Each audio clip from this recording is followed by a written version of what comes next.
Hi, welcome to Baldwin's. We're here at 399 The Strand. I'm Neil Paisley, Managing Director. And I'm Dominic Chorney, coin specialist at Baldwin's. Today we want to talk about a fascinating coin that's come into the office, one that you don't see very often and truly historical value associated to this coin.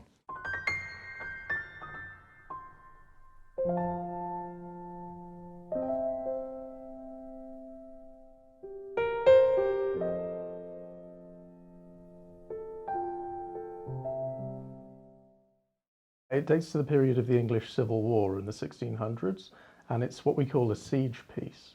So during the English Civil War, you had the Royalists against the Parliamentarians, and a lot of the Royalist forces, particularly in the north of England, ended up stuck in cities that supported them.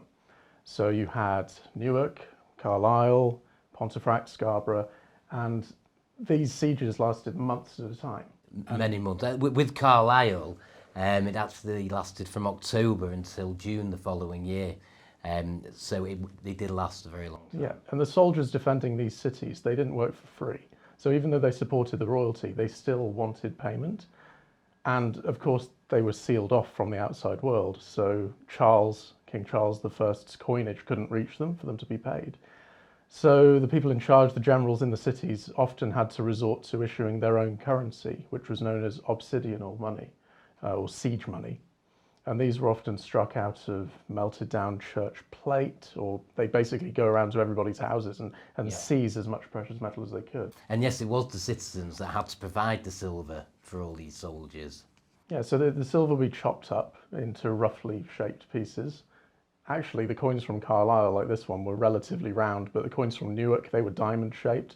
The ones from Scarborough were basically just hacked up pieces of church plate, weighed out roughly, and then stamped with a few very crude markings. The Scarborough examples were extremely weakly struck, and they just had a tiny depiction of a castle, and it just looks like a piece of silver. But what we've got here is probably the second rarest of the siege pieces, It is. isn't it? It's the second rarest, the commonest, and I don't use common lightly, are the Newarks. You tend to see more of the Newark examples, and they do tend to be better struck. Yeah, they're the iconic diamond-shaped ones where it just says OBS Newark on one side and then the value on the back. They're actually some of the better quality ones, aren't they, as well? Following on from that are the Pontefract siege pieces. Now these are much rarer than the Newarks. You rarely see them.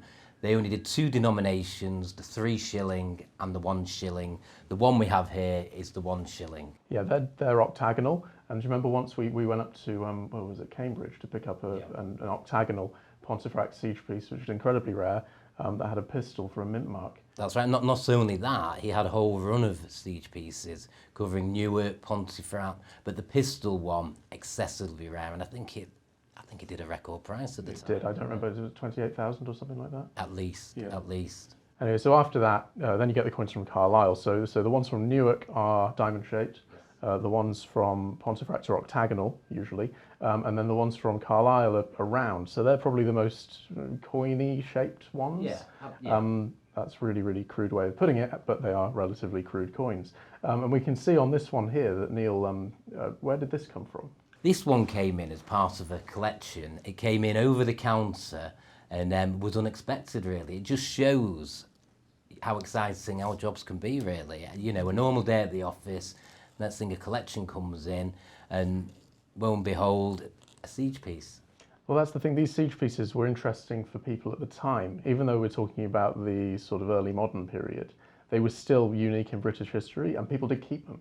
So they do show up from time to time now, and they've been off the market for ages. In fact, you can see the toning on this one. It's clearly been part of a collection for a very long time. This one's been off the market since well before the 60s. Not seen the light of day. We've tried to find a provenance for it. We've searched every major sale, and I can only think that this has come from a collection or a sale before they actually photograph the coins. I think you're right, and we've done a lot of research into the die pairings and things like even the die breaks, and we can see that it matches existing examples, and there's only a handful of other ones, but we do know 100% that it is genuine. And we can see on the obverse that we've got OBS, OBS, and they've actually run out of space, so they've had to put the S above the B and the C. OBS, obsidianal, siege related, and then Carl for Carlisle. So the siege coinage of Carlisle. Very, very simple. Remember, they didn't have any talented die engravers in these cities. They didn't have any experts, so they had to probably use local jewelers or even sort of lower level craftspeople to try and produce these things. Which is why it does look so simple, but interestingly with this piece, it is far, far better than usual.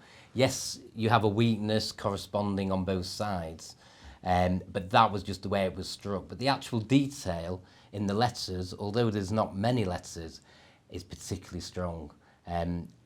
It probably is as struck, that's how good it is. And for that die type, it's probably the best. Yeah, like you say, to the untrained eye, you might think this thing was worn or in poor condition, but there are certain details to the coin that show that really it hasn't really circulated at all.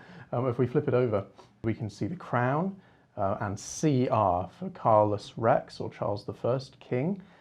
So we know this is a royalist piece. And underneath we can see the Roman numerals XII, or 12, meaning 12 pence, meaning a shilling. As previously mentioned, the siege lasted from October 1644 to June 1645, where the town then surrendered to the parliamentarians. And it's interesting, we know from the records that even though the Civil War was a very bloody affair across the country, the terms of the royalist surrender were that nobody's homes would be destroyed or looted, that the city wouldn't be razed to the ground, and that it was relatively calm process to sort of hand it over to the parliamentarian forces, which I think is quite a bit of pleasant history related to this coin. And of course after that, the coins would have just made their way into collections. I'm sure some of them were probably melted down, but they hardly made any of these things. They were producing them for less than a year, and yeah, they needed to pay their troops, but again, the garrison wasn't very big, so they weren't issuing very many of these things at all. So I don't know a huge amount about English coins. What do you think this is worth? Well, it's interesting. We will actually know exactly what it's worth because it will be coming up for auction. My estimate on it is 8 to 12,000, but similar examples have gone well in excess of 20,000.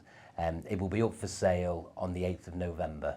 Yep, so we look forward to seeing you there. Of course, the auction will be taking place at the Baldwin's premises at 399 Strand. I should be on the rostrum. You will. You'll have the pleasure of seeing Dominic auction yet again. Yep, and we'll see how much this amazing piece of history realises when it goes under the hammer.